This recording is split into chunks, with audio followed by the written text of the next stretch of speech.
সুপ্রিয় দর্শক বন্ধুরা, সবাই কেমন আছেন? আশা করি ভালো আছেন। ভিউয়ার্স, আমরা ভারতবাসী, ভারতীয় নাগরিক, আমরা কতটা সুরক্ষিত?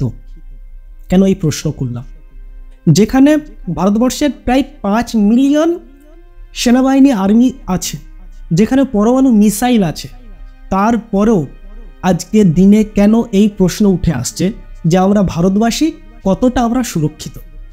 আচ্ছা, আমরা যতই বলি ডিজিটাল ইন্ডিয়া, মেকিং ইন্ডিয়া, সত্যি কি আমরা সেই লেভেলের ডিজিটাল হতে পেরেছি? অ্যাকচুয়ালি আমরা ডিজিটাল ইউজার হয়েছি, ডিজিটাল ক্রিয়েটর নয়। এই যে আপনি ইউটিউবে ভিডিও দেখছেন, এই যে গুগলে আমরা প্রতিনিয়ত সার্চ করছি, এখানে যা কিছু এন্ট্রি করছি, নিজেদের ডাটা সব কিছু, এগুলো বিদেশের হাতে। আমাদের দেশ পাকিস্তান, চীন, এদের সঙ্গে প্রথম থেকে ভালো সম্পর্ক নেই।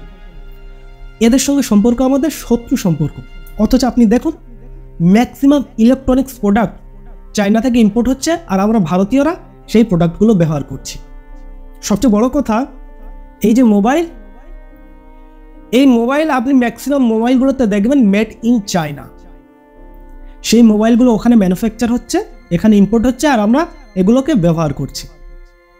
আপনি যদি বলেন যে এখানে সন্দেহ বা এখানে প্রবলেম বা ক্ষতি কোথায়? যদি একটা দেশের সঙ্গে ইম্পোর্ট এক্সপোর্ট করা হয়, তাহলে তো আমাদের বিজনেস বাড়বে, অর্থনৈতিক অবস্থা ভালো হবে। হ্যাঁ, আমি আপনার লজিক মানলাম, যুক্তি মানলাম, কিন্তু আমরা নিজেদেরকে মৃত্যুর মুখে ঠেলে দিচ্ছি না তো?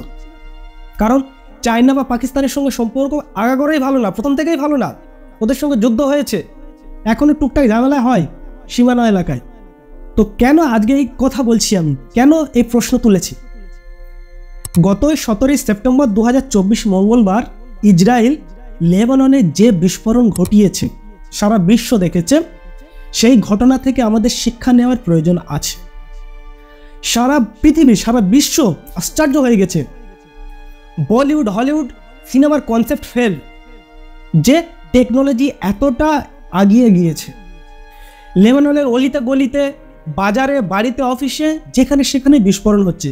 কারোর পকেট থেকে হোক, বা কারোর বুক পকেট থেকে হোক, বা কারোর হাতে একটা মোবাইলের মতো ডিভাইস তারা ব্যবহার করে, সেই ডিভাইসগুলো ব্লাস্ট করছে।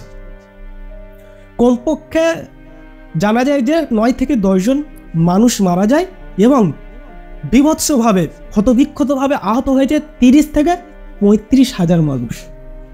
লেবানন সরকারের পক্ষ থেকে নিশ্চিত করা হয়েছে যে ওখানকার সশস্ত্র গোষ্ঠী হেজবুল্লাহ, তাদের সদস্যরা যে পেজার ব্যবহার করে, সেই পেজার বিস্ফোরণ ঘটেছে। ইসরায়েল ওই পেজারে মেসেজ পাঠিয়ে, পেজার অর্থাৎ যে ডিভাইসগুলো, ওই ডিভাইসগুলো মোবাইলের মতো, সেই ডিভাইসগুলোকে ব্লাস্ট করিয়েছে। আপনি ভাবতে পারেন, কল্পনা করতে পারেন যে ইসরায়েল ওখান থেকে বসে যে যার মতো ডিভাইস ইউজ করে সেগুলোকে ব্লাস্ট করছে। তো এখন আমরা অনেকেই জানি না, এই সম্পর্কে ধারণা নেই যে পেজারটা কি। আসলে এই পেজার সম্পর্কে আমরা অনেকেই জানি, বা আমরা অনেকের মধ্যে ধারণা নেই। তো এখানে আমি সংক্ষেপে আপনাদেরকে বলছি যে পেজারটা কি এবং কিভাবে ইসরায়েল ওই পেজার ব্লাস্ট করালো বা বিস্ফোরণ ঘটালো। পেজার হলো একটি বেতার টেলিযোগ যন্ত্র, রেডিওর মতো কাজ করে, যার কোনো টাওয়ারের প্রয়োজন হয় না। এটি ওয়ান ডাইরেকশন মেসেজ দেখা যায় বা মেসেজ পাঠানো যায়। যখন মোবাইল ছিল না, তখন এই ডিভাইসগুলোর ব্যবহার সারা বিশ্ব জুড়ে ছিল। কিন্তু টেকনোলজি যত দিনের পর দিন আস্তে আস্তে টেকনোলজি উন্নতি হতে থাকলো, তারপরে অ্যান্ড্রয়েড মোবাইল বর্তমানে চলে আসলো, এই ডিভাইসগুলোর ব্যবহার একদম কমে যায়। তবে হ্যাঁ, এখনও সেনাবাহিনীরা, বিশেষ করে সীমান্তবর্তী এলাকায় সেনাবাহিনীরা এই ধরনের ডিভাইসগুলো ব্যবহার করে থাকেন তাদের নিরাপত্তা সুরক্ষার জন্য। মূল কারণ হলো, এর স্পেশাল একটা কারণ আছে, এর একটা ভালো দিক আছে। আমরা যেমন মোবাইল ব্যবহার করি, এই এখন আমি যে মোবাইলটা ব্যবহার করছি, কোথায় বসে আছি, এটা কিন্তু লোকেশন ট্র্যাক করা যায়।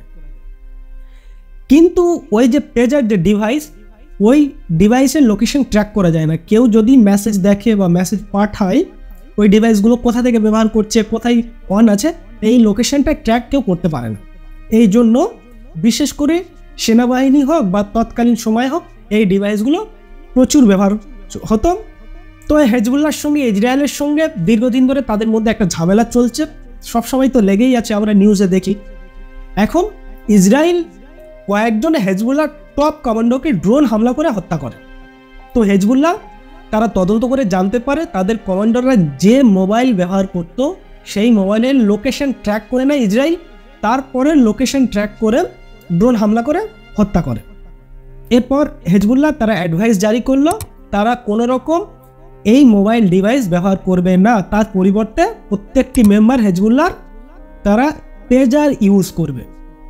এই অ্যাডভাইস ইসরায়েল গোয়েন্দা বলুন বা এজেন্সি বলুন তারা জানতে পারলো, কারণ ইসরায়েলি খুফিয়া এজেন্সি সারা ওয়ার্ল্ডের তারা বিখ্যাত যে তারা পৃথিবীর যে কোনো তারা তথ্য সেই ডাটা জোগাড় করে নিতে পারে।